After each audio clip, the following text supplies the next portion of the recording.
Yesterday, when I went on the helicopter ride out to Brooks Peninsula, as far as I could see to the left and as far as I could see to the right, it was clear cutting. I've heard that there's been a lot of clear cut on the northern end of the island. When you hear it, you can understand it. But yesterday I seen it and I felt it. And that was something that really bothered me. It looked like a big ulcer. It's flying through here, and you look left to right, I get big, huge patches of clear cut. I never knew it was so bad. I've been flying up and down the coast and up and down interior of BC for years. And in the last 15 years, you really start to notice those bald spots. But I've never had the opportunity to get down close to it and actually look at it and see what it looks like. I heard, I read something the other day, I don't know who it was. A chief said that the earth is like a spider's web and that we are but one strand in that web. And whatever we do to the web, we do to ourselves.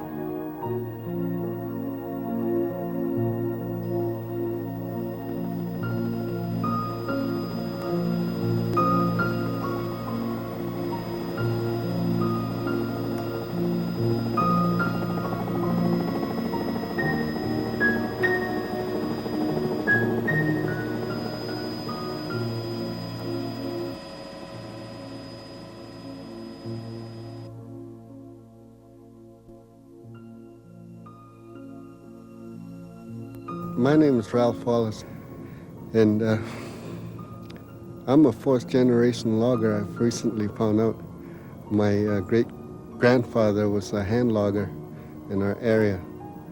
My grandfather, he was logging all his life. He's in his 80s right now, and my father, unfortunately, he's dead, died.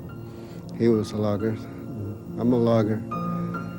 I have a grandson now, and if we keep going at the rate of cut that we're going here in this area, there isn't going to be anything for him to log if he decides to be a logger when he grows up.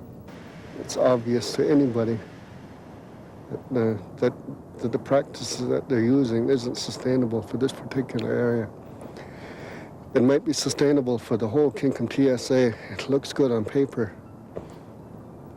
but when you get out to a site like this, even though the trees are coming back, I still wouldn't be able to, it's not sustainable. I still wouldn't be able to keep on logging here forever because the clear cuts are so big, so huge. There was a push a few years ago to completely log off the whole North Island here. I watched the logging where there was roughly around 9-10 men to a tree. And then it went from there to 7 men, and then from there to 3 men. And that's what you see now, is that you see now 3 men to a side. And the production didn't diminish in the course of getting rid of the manpower.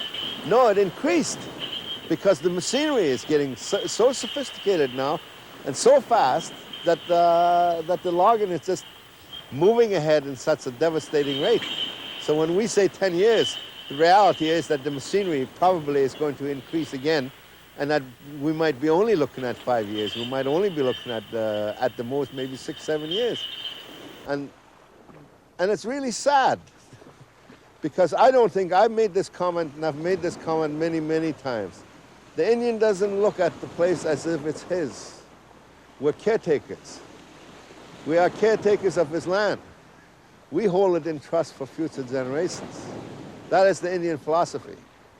What we're looking at is the greed of modern day man that is only interested in today, not in tomorrow, not in the future, and only for today.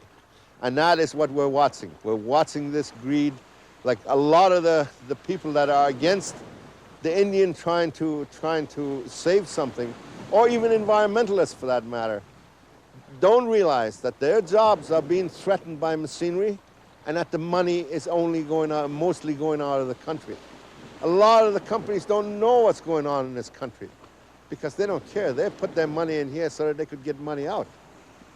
Money in huge volumes, not just in piddly amounts. And I think that the Canadian government, or at least the British Columbia government, should recognize that and recognize the fact that they also have a duty to the future generations of people. And we cannot allow that to continue, because if we are going to leave a legacy of stumps to the future generation, it's them that's going to condemn us. It's them that's going to condemn the way we've handled what the Creator gave us to take care of. It's not just put here just to burn. It's not just put here just to spend money. It's put here for a much more sophisticated purpose than that. We're learning more and more about it from the scientific part of the communities, is that the trees help man retain his idea of what is healthy. And that if we turn around and devastate the whole thing, then we are going to suffer.